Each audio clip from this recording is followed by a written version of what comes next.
YouTube channel the study अड्डा पर आप सभी का स्वागत है।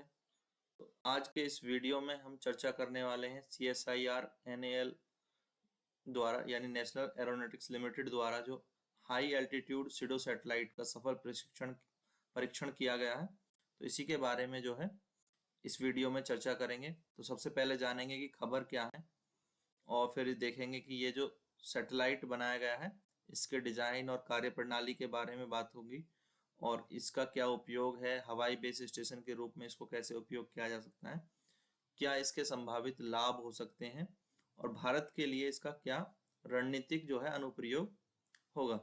तो इन्हीं सब बिंदुओं पर जो है इस वीडियो में जो चर्चा होगी। तो देखिए चलते हैं। तो हाल ही में CSIR NAL जो नेशनल एरोनॉटिक्स लिमिटेड है, कर्नाटक में उन्होंने एक जो है मानव रहित हाई एल्टीट्यूड छद्म उपग्रह यानी सीडो सैटेलाइट्स का जो है परीक्षण किया जो कि सफल रहा। तो हाई एल्टीट्यूड सीडो सैटेलाइट, अब हम आगे जब भी इसको देखेंगे तो शॉर्ट में HAPS जो इस शब्द का प्रयोग करेंगे, हाई एल्टीट्यूड सीडो सैटेलाइट। तो आपको ये याद रखना है। और ये एक मानव रहित ड्रोन है। क्या है? मानव रहित ड्रोन।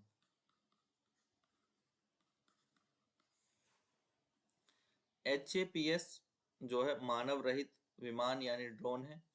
अभी जब परीक्षण किया गया तो इसने 8 घंटे तक 3 किलोमीटर की ऊंचाई पर जो है उड़ान भरी।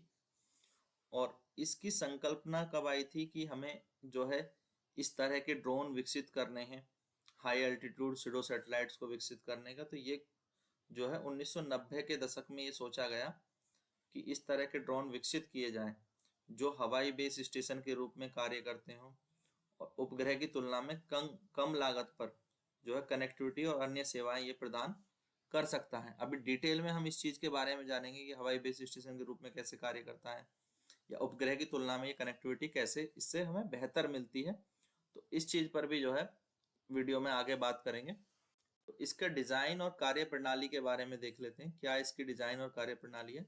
तो ये जो बनाया गया है इसके जो है 5 मीटर लंबा ड्रोन है। ये 5 मीटर लंबा ड्रोन है और इसमें 11 मीटर वाल जो है वो लंबे पंख लगे हुए हैं। ठीक है, इसके विंग्स जो हैं वो 11 मीटर लंबे हैं और ड्रोन की लंबाई जो है वो 5 मीटर है। तो ये पूरा जो है सोलर एनर्जी से चलने वाला ड्रोन है। किससे चलने वाला? सोलर एनर्जी से, सौर ऊर्जा से संचालित होगा। तो इसमें जो है इलेक्ट्रोडायनेमिक टेथरिंग और डायनेमिक लिफ्टिंग ये तकनीकों का प्रयोग किया गया है जिसके माध्यम से महीनों तक जो है ये हवा में रह सकता है, हवा में उड़ता रह सकता है। और चार्जिंग के लिए इसमें रिचार्जेबल बैटरी का जो है प्रयोग किया गया है। तो 20 किलोमीटर ऊपर समताप मंडल में जो है इसको चलाया जा सके, इसको जो है प्रयोग किया जा सके, उसके लिए इसको डिजाइन किया गया है। तो ये ड्रोन सौर ऊर्जा पर संचालित होगा।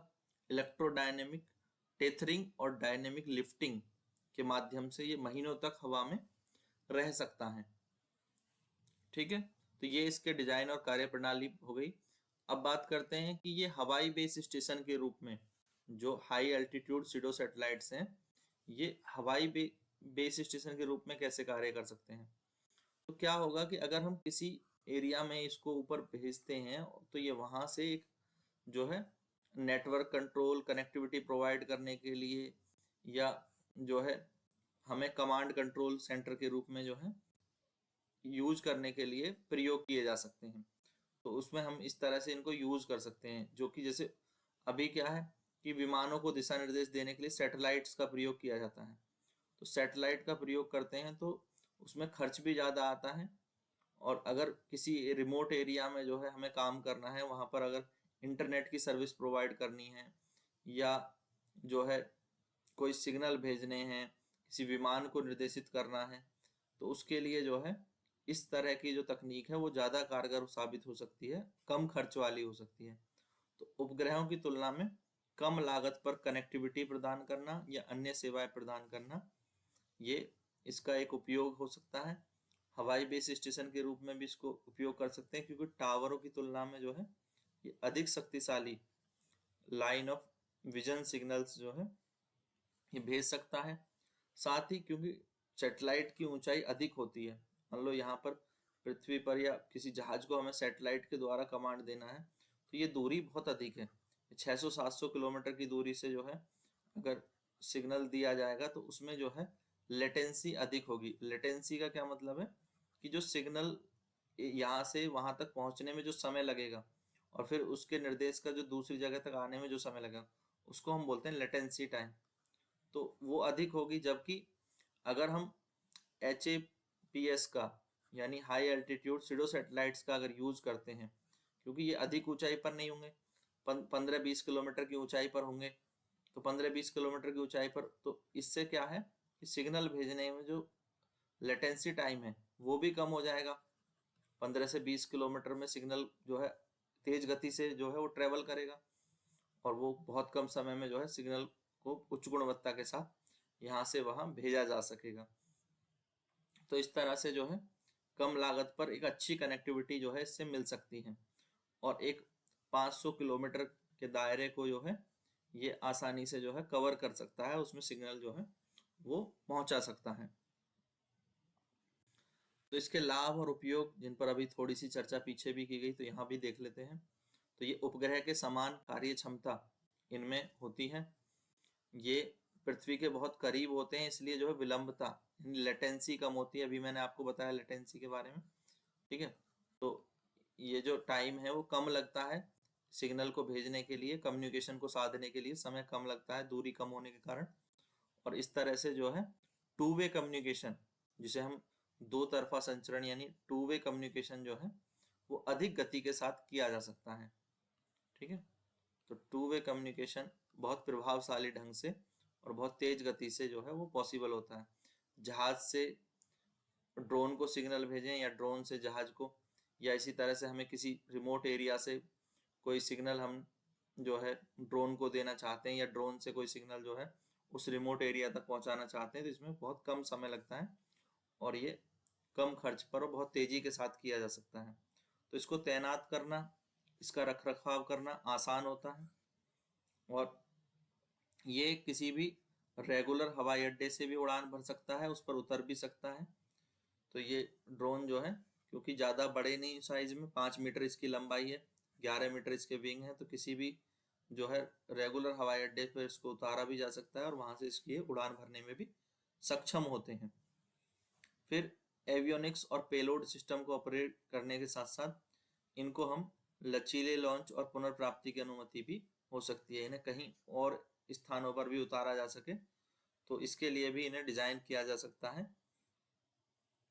तो एक जो HAPS है, हाई एल्टीट्यूड सीडो सैटेलाइट्स के रूप में जो ड्रोन बनाए जाते हैं, इनको तैयार करने में भी जो है बहुत कम लागत आती है और इनके बहुत अधिक यूनिट बनाए जा सकते हैं। जबकि एक सैटेलाइट बनाने में जो है 1000 करोड़ का खर्च आ जाता है, 500 से 1000 करोड़, और बड़े सैटेलाइट बनाने में और भी ज़्यादा। जबकि एक HAPS यूनिट तैयार करने में काफ़ी कम जो है लागत आएगी। तो इससे जो है बहुत बड़ी मात्रा में जो है HAPS यूनिट तैयार की जा सकेंगी, जिसका एक बहुत जो है उपयोग हो सकेगा रिमोट एरियाओं के लिए या सैन्य निगरानी के लिए। तो इसके ये सभी लाभ होंगे। तो भारत के लिए इसका रणनीतिक उपयोग क्या होगा कि हमें सुदूर इलाकों में निगरानी करने में ये मददगार होगा।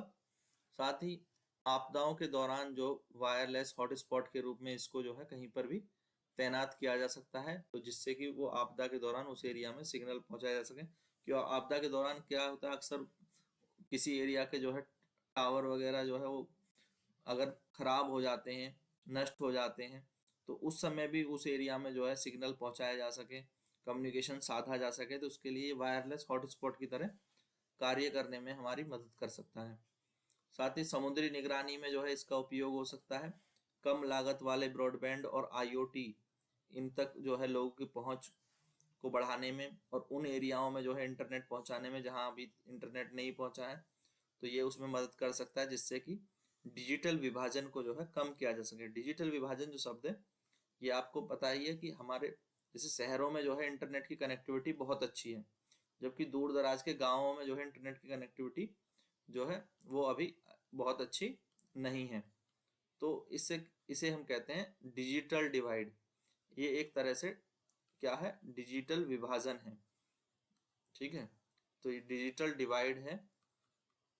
जैसे आर्थिक तौर पर कहते हैं ना कि शहर अधिक तरक्की कर गए हैं, गांवों में तरक्की कम हुई है, तो वो एक आर्थिक विभाजन है। इसी तरह से इंटरनेट की पहुंच को लेकर के भी सभी एरियाओं में एक जैसी पहुंच नहीं है, तो वहां पर ये हमारे लिए उपयोगी हो सकते हैं कि उन एरियाओं में ब्रॉडबैंड और आईओटी सेवाएं जो है पहुंच सके कम लागत वाले जो है HAPS की सहायता से।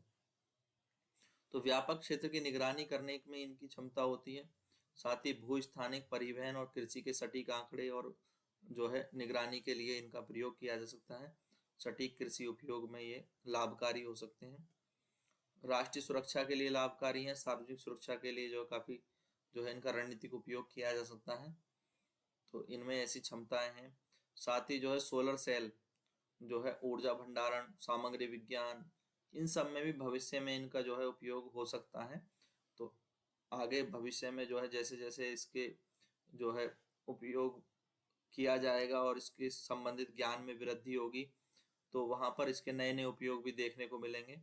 तो जो उपयोग आजकल केवल उपग्रहों के सोचे जा रहे हैं, हो सकता है ये उपग्रहों के स्थान पर जो है ये हमें उस तरह से जो उपग्रह को रिप्लेस करने वाली टेक्नोलॉजी या उपग्रह के एक पूरक जो है टेक्नोलॉजी बन करके सामने उभरे।